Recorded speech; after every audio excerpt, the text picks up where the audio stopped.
Lucas, capítulo 10.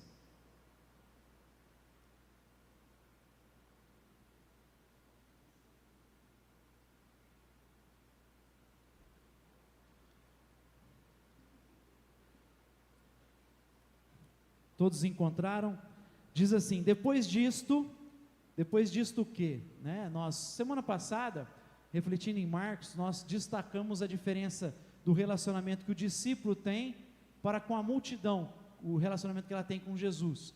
E nós vimos que a vida do discípulo, ela traz alguns desdobramentos, porque ela requer um compromisso muito mais radical do que aquela relação que a multidão tem com Jesus. E o contexto imediato dessa passagem é a resposta de Jesus a 3 candidatos ao discipulado. Lembra que ele vai falar sobre a falta de comodidade que tem no reino de Deus? Ele vai falar do desconforto, as raposas, as aves dos céus têm os seus ninhos. Ele vai falar do desconforto, depois ele vai falar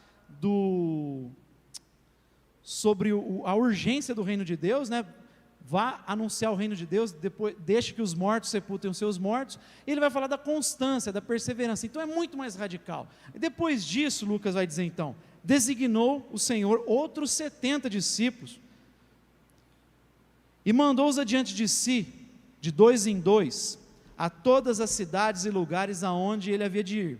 Disse-lhes: grande é em verdade a seara, mas os obreiros são poucos. Rogai, pois, ao Senhor da seara que envie obreiros para a sua seara. Ide, eu vos envio como cordeiros ao meio de lobos. Não leveis bolsa, nem alforge, nem sandália, e a ninguém saudeis pelo caminho. Quando entrardes numa casa, dizei primeiro: paz seja nessa casa. Se ali houver algum filho da paz, repousará sobre ele a vossa paz. Se não, voltará para vós. Ficai na mesma casa, comendo e bebendo do que lhes tiverem, pois digno é o obreiro do seu salário. Não andeis de casa em casa. Quando entrardes numa cidade e vos receberem, comei do que vos oferecerem. Curai os enfermos que nela houver, e dizei-lhes: é chegado a vós o reino de Deus. Mas quando entrardes numa cidade e não vos receberem, saindo por suas ruas, dizei: até o pó que da vossa cidade se nos pegou, sacudimos sobre vós. Sabei contudo que já o reino de Deus é chegado a vós. Digo-vos que mais tolerância haverá naquele dia para Sodoma do que para aquela cidade. Ai de ti, Corazim, ai de ti, Betsaida, pois se em Tiro e Sidom se tivessem operado as maravilhas que em vós foram feitas, há muito assentados em sacos cinzas, eles teriam se arrependido. Portanto, para Tiro e Sidom haverá menor rigor no juízo do que para vós. E tu, Cafarnaum, serás levantada até o céu, até o inferno serás abatida. Quem vos ouve, a mim me ouve. Quem vos rejeita, a mim me rejeita. Mas quem me rejeita, rejeita aquele que me enviou. Voltaram 70 com alegria, dizendo: Senhor, pelo teu nome até os demônios se nos submetem. Disse-lhes Jesus: eu vi Satanás como raio cair do céu. Eu vos dei autoridade para pisar serpentes e escorpiões e toda a força do inimigo, e nada vos fará dano algum. Mas não vos alegreis porque os espíritos se vos submetem. Alegrai-vos antes por estarem os vossos nomes escritos nos céus. Naquela mesma hora alegrou-se Jesus no Espírito Santo e disse-lhe: graça te dou, ó Pai, Senhor dos céus e da terra, que escondeste essas coisas aos sábios e inteligentes e as revelaste às criancinhas. Assim é, ó Pai, porque assim te aprouve. Tudo me foi entregue por meu Pai. Ninguém sabe quem é o Filho senão o Pai, nem quem é o Pai senão o Filho, e aquele a quem o Filho o quiser revelar. Voltando-se para os discípulos, disse em particular: bem-aventurados os olhos que veem o que vós vedes. Por isso vos digo que muitos profetas e reis desejaram ver o que vedes e não viram, e ouviram o que ouvis e não ouviram. Pai, pedimos nessa hora que Tu venhas ministrar o nosso coração através da Tua palavra, direcionar esse momento para o Teu louvor e para a Tua glória. Amém. Amém, meus irmãos. Nós vimos aqui, especialmente no versículo 19, que tem relação com todo o capítulo, falando da autoridade que Jesus delegou para esses 70 discípulos. Jesus, ele delega autoridade para os discípulos fazerem a missão, exercerem a missão. Ele tem toda a autoridade. Nós cantamos aqui que não há nada que não pertença a Cristo Jesus. Colossenses vai dizer que Ele é o Senhor sobre a criação, Ele é o Senhor sobre a igreja. Então Então Jesus tem autoridade, e aí ele delega essa autoridade para os discípulos darem continuidade à missão. Aqui ele confia a 70 homens para exercerem essa autoridade numa determinada região. Mateus vai falar dessa autoridade também, que Jesus delega aos discípulos. Eles usam a expressão exousia no grego, que tem a ver com essa autoridade espiritual. Eles exercem essa autoridade em nome de Cristo. Agora, contudo, a gente, como discípulo, exerce a missão de Deus e exerce a autoridade que Deus nos deu, mas essa autoridade, esse poder que nós recebemos, ele deve assim observar alguns critérios, algumas orientações. Jesus aqui, ele dá autoridade para eles exercerem a missão, mas é como se ele estivesse dando junto um manual de instruções. Como é que você vai usar esse poder? Como é que você vai usar essa autoridade? E aí então ele descreve uma série de coisas aqui, Lucas, que Jesus fez e o que ele disse, que tem a ver com a nossa vida como discípulo na missão de Deus. Eu gostaria de destacar, tem muitas coisas nesse texto aqui para destacar. Eu vou falar rapidamente algumas coisas importantes que a missão requer ao discípulo. A primeira coisa que não dá para abrir mão é o que Jesus faz aqui. A missão do discípulo, ela requer companheirismo. Amém? Olha comigo aí o versículo 1. Jesus chama 70, envia e os manda de 2 em 2. Curioso, porque esse é um princípio que percorre a Bíblia. Esse é o princípio que o sábio diz lá em Eclesiastes: melhor estar em 2 do que 1, porque se um cair, tem quem o levante. Melhor é a paga do trabalho de 2. Falando especialmente da relação conjugal, ele vai dizer que um cordão de 3 dobras não se rompe com facilidade. Mediante as adversidades da vida, mediante o levantar de Satanás, como nós cantamos, é um inimigo pertinaz.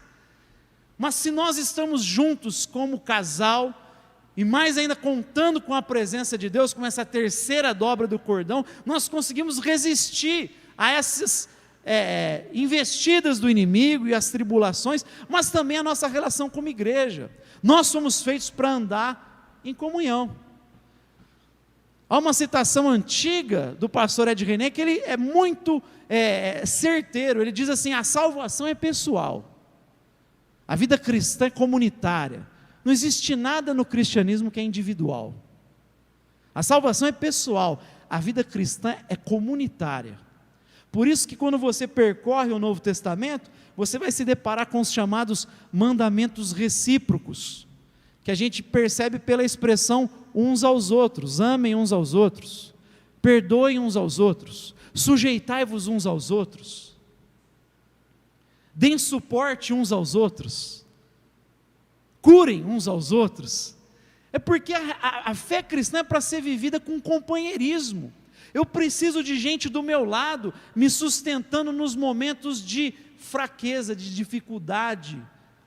Todo mundo passa por momentos de dificuldade e fraqueza. Nós estamos vivendo um período difícil que tem muita gente quase surtando, porque se vê privado, não consegue abrir a sua empresa, não consegue trabalhar, está tendo muita dificuldade. E tem hora que quer chutar o balde. A gente só não chuta o balde porque tem um Deus que nos diz o que é certo fazer. E louvado seja o nome dele, que coloca irmãos do nosso lado para nos dar um encorajamento de vez em quando, para puxar a nossa orelha se necessário.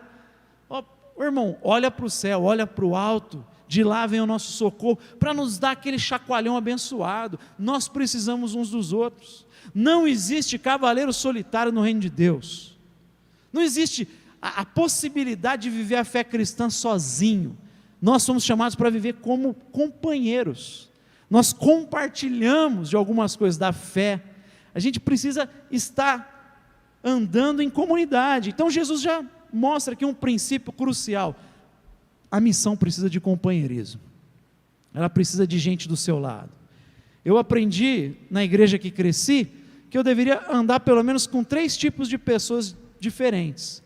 Eu deveria andar com uma pessoa mais nova na fé que eu, para eu poder instruí-la, para eu ser um referencial para ela, para eu poder ajudá-la nos primeiros passos.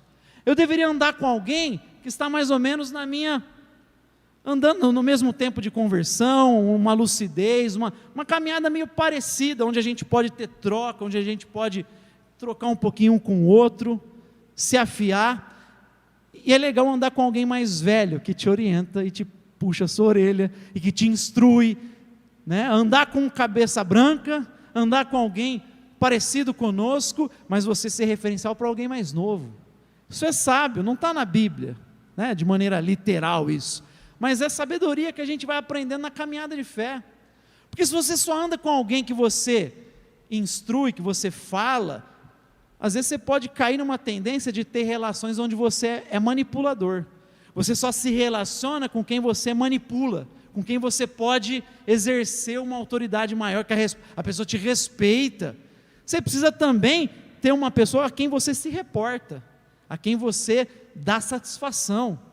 Não pense porque eu sou pastor que eu não vou dar satisfação para algumas pessoas. Eu tenho pastores mais velhos que são amigos, que eu vou lá dar satisfação para eles, vou pedir conselho, vou conversar, vou trocar uma ideia. Eu preciso de gente, ou algumas pessoas mais velhas da própria congregação, mesmo que não são pastores, mas que têm já uma caminhada longa aí de casamento, e essa troca nos ajuda a amadurecer. Então Jesus já mostra aqui, faz a missão, eu te dei autoridade para expulsar demônios, para evangelizar, para você ser um sinal do reino de Deus, mas isso é feito com companheirismo, amém?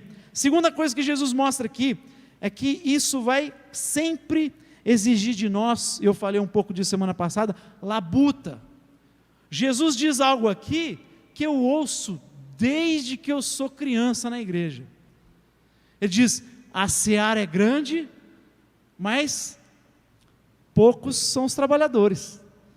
A gente convive na igreja e geralmente você ouve as pessoas, nossa pastor, podia ter mais gente aqui envolvida, né? Podia ter mais gente aqui no louvor, podia ter mais gente aqui para a gente organizar, fazer, sempre parece que falta pessoas, né?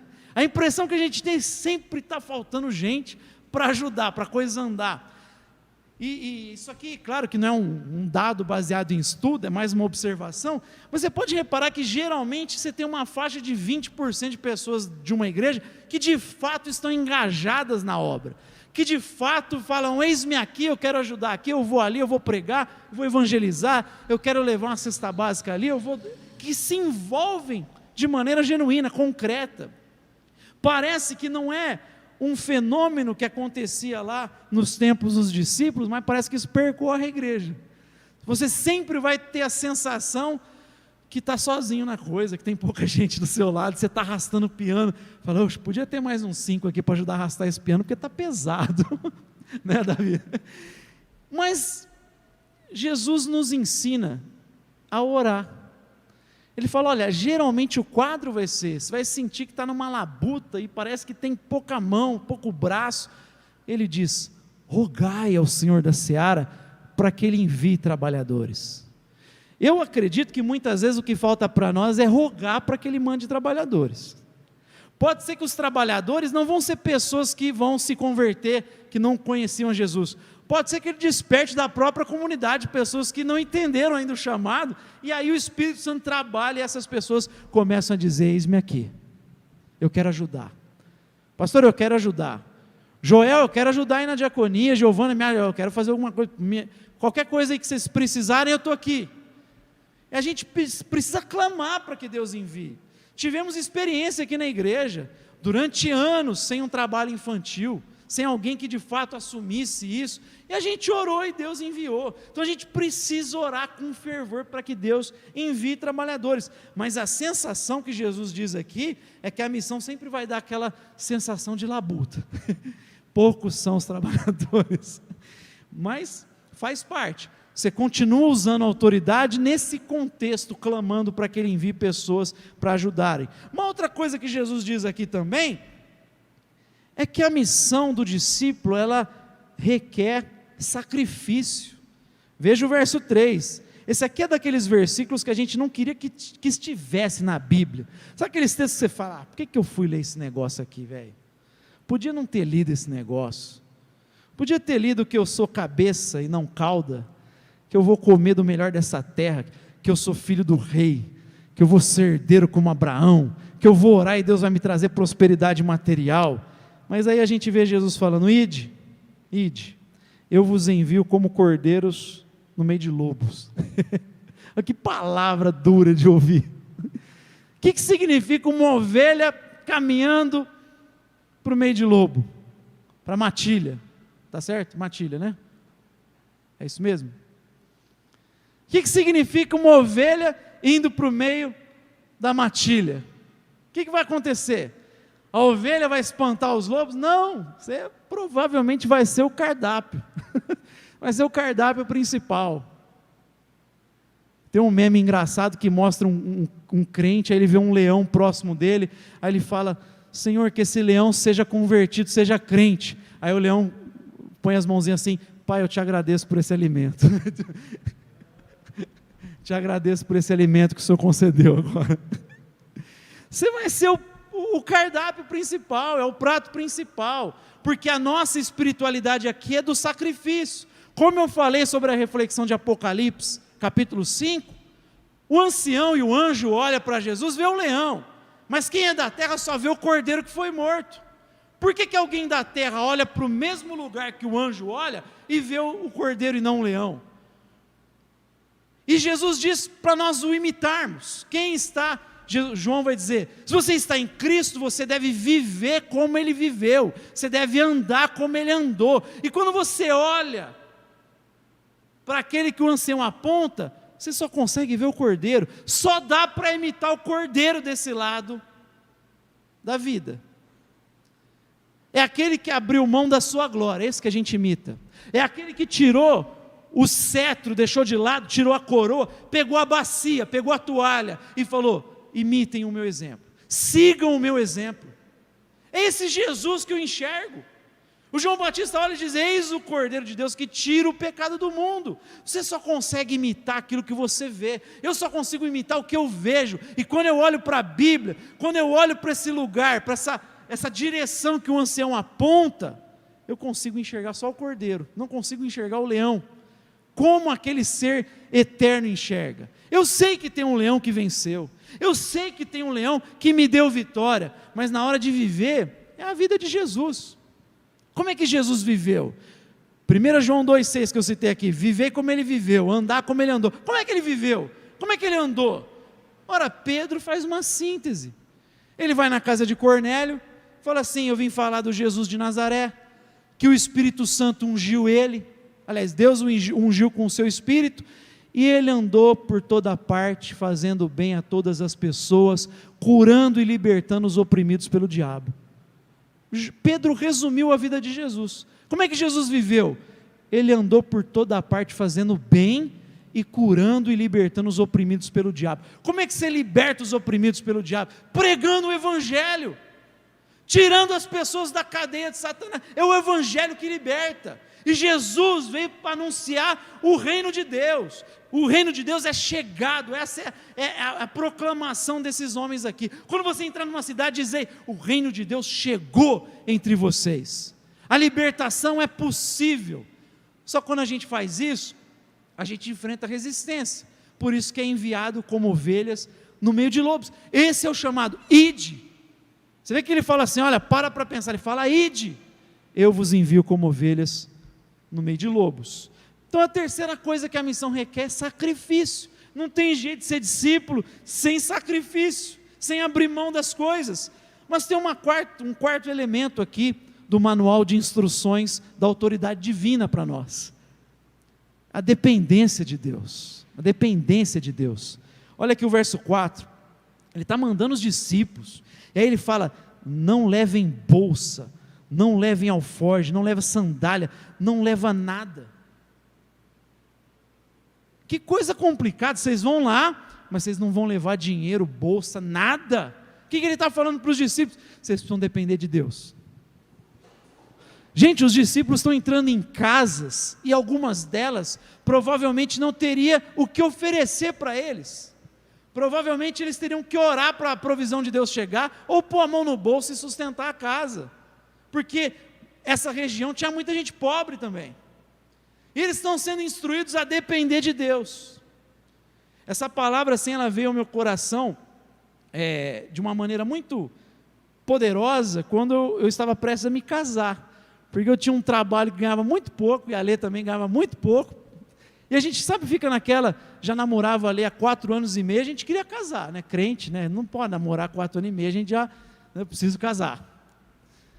E aí a gente queria se casar, e eu fui conversar com o pastor para ver se eu não estava sendo imprudente, porque o salário era baixo, a gente não ganhava tanto.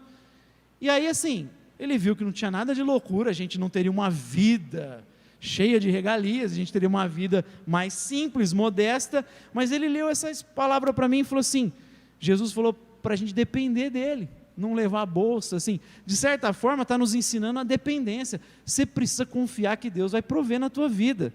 E aí veio de uma maneira assim, sabe, que trouxe uma paz ao meu coração, eu falei, é verdade, eu não estou fazendo nenhuma loucura, e eu tenho que contar com a provisão de Deus, porque eu mesmo vi a provisão de Deus na minha vida, eu passei privações quando criança, quando adolescente, meus pais se divorciaram, teve momentos que a gente passou por umas privações complicadas, e em todo o tempo eu vi a mão de Deus, em momentos assim cruciais, teve um dia que não tinha como fazer mercado, e eu orei, Pai, o Senhor prometeu cuidar dos teus filhos, claro que Ele pode até permitir que a gente passe por privações, porque Paulo passou, mas eu orei, o Senhor prometeu que traria provisão, o Davi disse que ele era moço, ele envelheceu, ele nunca viu o justo desamparado de seus filhos mendigando pão, e naquele dia, no final do dia, Deus trouxe uma provisão, foi alguém lá em casa, pediu um trabalho para minha mãe lá, ela costurava, e do nada apareceu, veio com um cheque, Deus vem com provisão, a gente precisa confiar na provisão de Deus,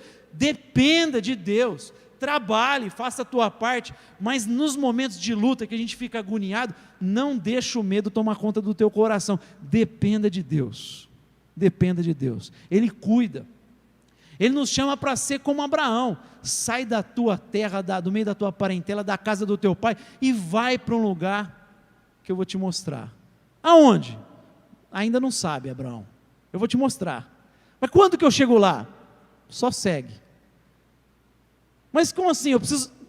Abraão, confia no pai, confia no pai. Abraão sai dependendo de Deus completamente, ele não sabia para onde ele ia, quando ele ia chegar, mas ele ouviu a voz do alto, que disse, ser valente,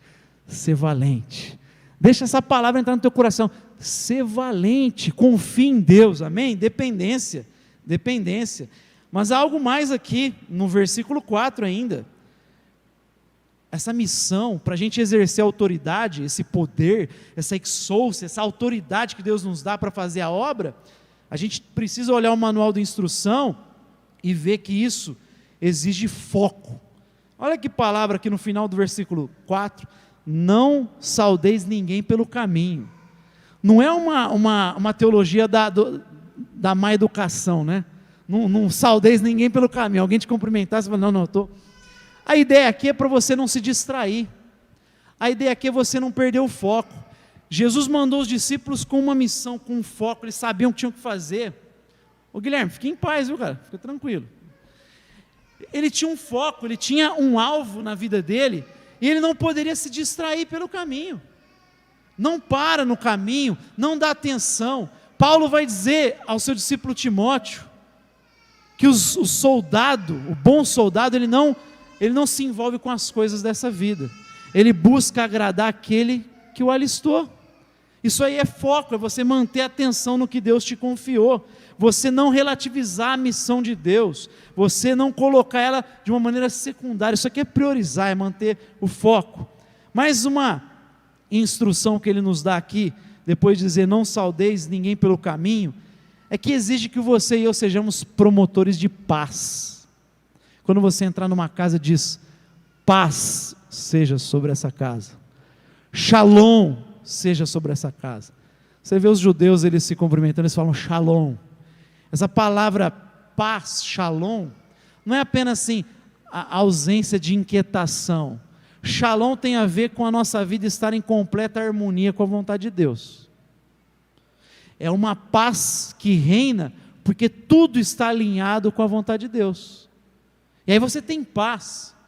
Por quê? Porque você está andando de acordo com a regra para a qual você foi criado para viver. A gente cantou que Cristo é o Criador, Ele pôs significado no mundo. Como é que você vai ter paz? Se você viver de acordo com aquilo que Ele criou você para viver. Não dá para eu pegar a bateria e querer jogar futebol com ela. Ela não foi criada para isso. Ela não foi projetada para isso. Da mesma forma, não dá para você querer viver segundo o seu próprio nariz, porque você foi criado para viver como o Criador estabeleceu. E aí você vai experimentar paz. Então a ideia de paz, shalom, é isso. Então quando você chega, seja um promotor desse shalom, proclame o reino. O que depender de você, traga shalom para as pessoas, traga paz para as pessoas.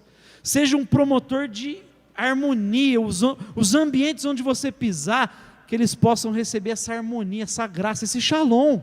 No que depender de nós, sejamos promotores de paz, promotores de paz. Uma outra coisa que ele nos ensina aqui, é sobre o contentamento, ficar na casa e comer e beber do que eles te oferecerem. Como eu falei aqui, algumas casas iam ter pouca coisa para oferecer, algumas casas talvez ofereceriam alguma coisa que você não gostasse, os discípulos não gostariam de comer. Ele fala: comei e beber do que eles te oferecerem. E não fica mudando de casa em casa, não fica mudando para outra casa, e de repente você recebeu um negócio que você não gostou, eu vou numa outra casa lá que tem um pessoal mais abastado, eu vou ficar lá, porque aí eu vou estar bem na fita. O que Jesus está ensinando para eles? Tenha contentamento.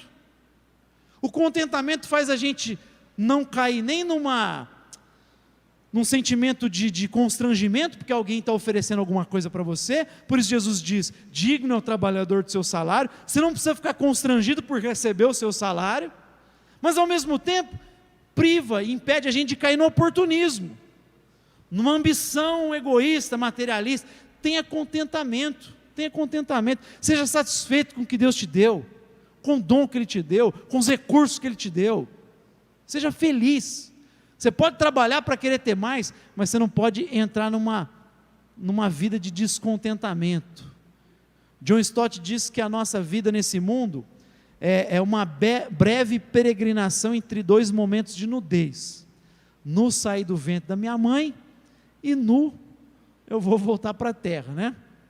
É uma breve peregrinação entre dois momentos de nudez. Ele fala: nós seremos sábios se nós viajarmos com pouca carga. Você não precisa de muita carga, você não precisa de muita coisa no caminho. Seja contente que a tua vida vai andar melhor. Contentamento Jesus está ensinando aqui para os discípulos. Mas Ele vai dizer ainda que nós precisamos ser promotores de cura. De cura. Versículo 9: curai os enfermos que ali tiver naquela cidade, e dizei: é chegado a vós o reino de Deus. Curem os enfermos dali. Curioso porque essa expressão aqui tem a ver com terapia. Mostra para nós que as enfermidades, elas podem ter vários níveis. Não é só o enfermo fisicamente, mas está cheio de gente doente na alma. Aliás, tem gente que está tão doente na alma que isso vai somatizando, as tais doenças psicossomáticas, e isso reverbera no corpo físico. Tem muita enfermidade física que é fruto de uma enfermidade na alma. A alma está doente. O pessoal fala de psique, os psicólogos da mente, mas a expressão aí é alma, coisas provenientes da alma. E Jesus diz: cure os enfermos, dizendo: é chegado o reino de Deus. Porque onde o reino de Deus chega, tem que existir cura. Acabe especialmente com aquele sentimento que todo homem tem de orfandade, de abandono. Pega o cara que é ateu, ele olha para o mundo, ele diz: não tem sentido nada, eu vou viver do meu jeito, vou tentar dar algum sentido para a minha vida. Essa crise existencial é fruto de um sentimento de orfandade espiritual. O cristão olha, e por mais que o mundo algumas vezes pareça injusto, ele sabe que existe um Deus, que existe um Pai que ele pode recorrer. Isso gera cura no coração das pessoas. A culpa que o ser humano também carrega, porque todo mundo tem culpa, todo mundo carrega culpa. Mesmo que não acredite em Deus, ele tem uma culpa lá, mesmo que ele não consiga diagnosticar muito bem. Todo mundo tem culpa, por quê? Porque todo mundo é indesculpável. Todos pecaram e carecem da glória de Deus. Todo mundo é indesculpável diante de Deus. Todo mundo pecou, e esse sentimento de culpa está aí no nosso interior, e a gente precisa trazer cura para essas pessoas. Como? Proclamando o reino de Deus, mostrando quem é que resolve o nosso dilema, o nosso problema. Cure os enfermos, dizendo que é chegado o reino de Deus, requer que nós sejamos promotores de cura, onde a gente passa. Requer discernimento também, uma outra orientação aqui. Quando você entrar numa cidade e não vos receberem, saia pelas ruas dizendo: até o pó da vossa cidade se nos pegou e nós sacudimos sobre vós. Sabe, a nossa parte nós fizemos, vocês rejeitaram. Está vendo uma coisa aqui que está ensinando para nós? Vai ter rejeição. Andar com Jesus, ser discípulo, a missão, vai trazer rejeição. Muitas das vezes vai trazer rejeição. É por isso que o sucesso no evangelismo, na missão, nunca pode ser o resultado. Certo, tem um pessoal que no futebol que é resultadista, né? Joga, fecha a casinha, põe um monte de zagueiro, vão jogar por uma bola, aquele jogo horroroso de assistir, aí eu sou resultadista. Mas no reino de Deus não é assim que funciona. Porque o sucesso é a fidelidade. Você prega a palavra. Se as pessoas vão te rejeitar, aí é um problema delas com Deus, mas você fez sua parte. O que a gente não pode é se omitir. Como Deus diz para o profeta no Antigo Testamento: se eu disser para você pregar contra alguém que está em pecado, você não pregar, e essa pessoa vier a morrer por causa do pecado, você vai ser culpado pelo sangue dela. Contudo, se você pregar e ela se arrepender, ou ela não se arrepender, mas você pregou, você não vai ser culpado. O ponto é, se você não pregar e ela morrer, a omissão vai cair sobre você. Por isso que a omissão é um pecado grave também. Por isso que Sodoma e Gomorra foram destruídas, porque elas foram omissas em primeiro lugar, porque não sustentaram os pobres que havia ali. Esse foi o maior pecado de Sodoma, a omissão. Mas aqui exige discernimento de nós. Você perceber quando houve a rejeição, para falar: minha parte eu fiz, estou aqui sacudindo a poeira dos meus pés. Paulo fez isso também. Paulo pregou numa sinagoga durante algumas semanas, ele falou: daqui a pouco o pessoal começou a zombar do caminho, começaram a ridicularizar, e aí Paulo falou: caia o sangue de vocês sobre a cabeça de vocês, eu estou de agora em diante indo para os gentios.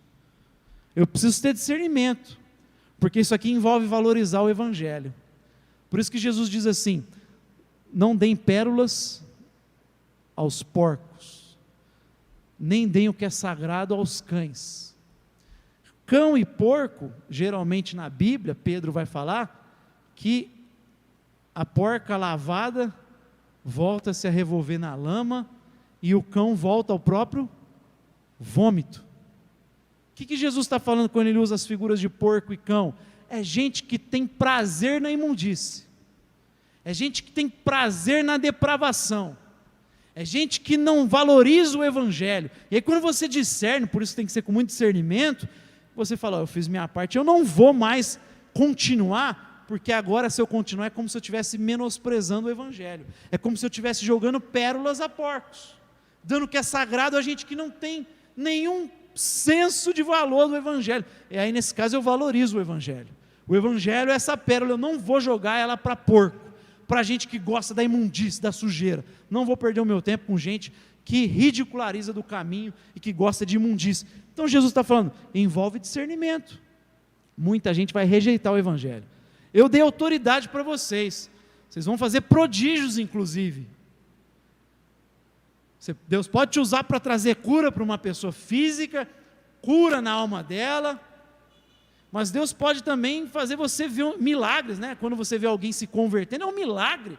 Gente que tinha uma vida depravada que converte, está sendo um instrumento ali, mas muita gente vai rejeitar isso. Então envolve a rejeição. Não se preocupe, eu dei autoridade, mas vai ter rejeição pelo caminho. Paulo fala para Timóteo que a realidade do ministério é rejeição. Prega o evangelho, mas muitos sentirão coceira nos ouvidos e vão juntar mestres para si. Noé pregou durante 100 anos, converteu quem? Quem se converteu com a pregação de Noé? Ninguém. Só entrou na arca a família. Você quer um cara mais fracassado como evangelista, se a gente for resultadista? Não é. Pregando décadas, sendo obediente. Qual que é o sucesso de Noé? Obediência, fidelidade. Esse tem que ser o nosso sucesso. Então vai ter rejeição e a gente precisa ter discernimento para não ficar indo além de gente que despreza. Não perca o seu tempo com porco e cão. Quem gosta da imundícia, fica lá. Se Deus quiser, Ele vai resgatar essa pessoa. Mas se você fez a sua parte, não desperdice o evangelho da graça de Deus. Ele vai continuar ainda dizendo, depois dele falar sobre o discernimento, depois dele falar sobre a rejeição, os discípulos depois voltam entusiasmados. Você pode ir lá comigo no versículo 17, até os demônios se submetem a nós. Eles ficaram perplexos, eles foram de 2 em 2, viram milagres, viram prodígios, até os demônios. E aí Jesus vai concluir, no restante do texto, ele vai dizer, eu vi Satanás cair como um raio. Muitos dos teólogos vão falar sobre a soberba, né, de Satanás, o grande pecado, mesmo que alguns discordem, mas Jesus vai dizer, eu vi Satanás como um raio cair do céu, eu vos dei autoridade para pisar serpentes, escorpiões, e toda a força do inimigo, e nada vos fará dano algum. Mas aí ele vai ensinar que exige de nós humildade.